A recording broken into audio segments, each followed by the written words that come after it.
Kementerian Kesihatan mengesahkan jumlah mangsa yang terlibat dalam kejadian letupan lombong arang batu di Selantik Pantu Sri Aman, Sarawak adalah seramai 33 orang.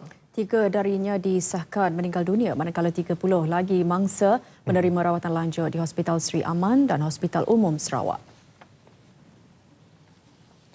Ketua Pengarah Kesihatan Dato' Dr. Nur Hisham Abdullah dalam satu kenyataan berkata, dari jumlah tersebut, seramai 4 mangsa dimasukkan ke Hospital Sri Aman, manakala 26 mangsa lagi dimasukkan ke Hospital Umum Sarawak.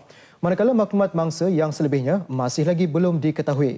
KKM katanya akan memberikan perkhidmatan yang terbaik kepada mangsa-mangsa kejadian tersebut. Peralatan perubatan tambahan termasuk 14 set alat bantuan pernafasan dari negeri Sabah dan Selangor telah diuruskan bagi penghantarannya secepat mungkin ke Sarawak. Kemudahan bagi mangsa yang memerlukan unit rawatan api juga disediakan. Manakala perkhidmatan pembedahan elektif di hospital tersebut juga telah ditunda bagi memberi keutamaan sekiranya terdapat mangsa yang memerlukan pembedahan segera. Sekiranya terdapat keperluan pasukan perubatan tambahan termasuk tenaga pakar, KKM telah bersedia untuk menggerakkannya sama ada dari negeri Sabah maupun dari Semenanjung. Sementara itu, 11 orang mangsa letupan dalam terowong lombong arang batu itu masih berada dalam keadaan kritikal di Hospital Umum Sarawak HUS. Mereka menghadapi kesukaran bernafas dan terpaksa menggunakan alat bantuan pernafasan. Seorang petugas HUS berkata mereka yang stabil itu ditempatkan di unit rawatan rapi, sementara 6 yang lain di ward kuning dan seorang di ward hijau.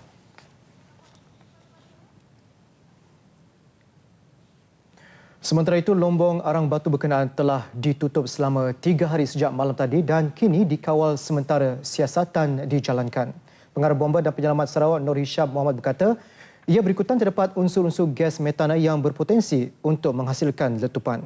Dalam kejadian semalam, gas metana yang terhasil daripada pelombongan arang batu itu telah mencetuskan letusan api dalam lingkungan sejauh 400 meter hingga ke permukaan terowong.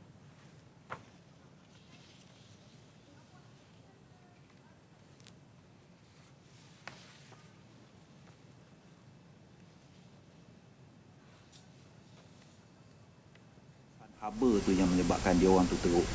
Dan kalau kita tengok gas metan ni lah gas yang lebih ringan pada udara. Jadi dia memenuhi ruang atas dulu. Jadi kalau logiknya ruang atas tu lebih tinggi dia punya concentration itu, dia punya kelikatan itu berbanding dengan bawah. Jadi menyebabkan kalau kita tengok semua dia orang muka teruk kan.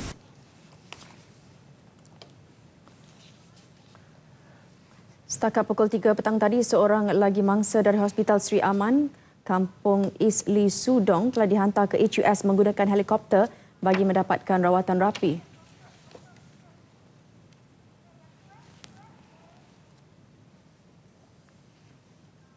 Baik, sementara itu, pihak polis telah mengenal pasti identiti 3 mangsa yang maut dalam insiden itu. Mereka dikenali sebagai Pak Chung Hyok, 29 tahun, warga Korea Utara, warga Myanmar Tun Tun Win, 36 tahun dan warga Indonesia yang hanya dikenali sebagai Kardianto, 38 tahun. Ketua Polis Daerah Sri Aman DSP Mak Jusuf Muhammad berkata mangsa maut apabila lombong yang dipenuhi gas itu meletup bermula daripada kejadian litar pintas sebuah kipas. Daripada jumlah yang tercedera, 9 merupakan warga Indonesia, 6 Myanmar, 5 China, 2 Bangladesh dan 7 Korea Utara. Lombong berkenaan telah beroperasi kira-kira 8 tahun lalu dan kini mempunyai 119 pekerja yang kebanyakannya warga asing.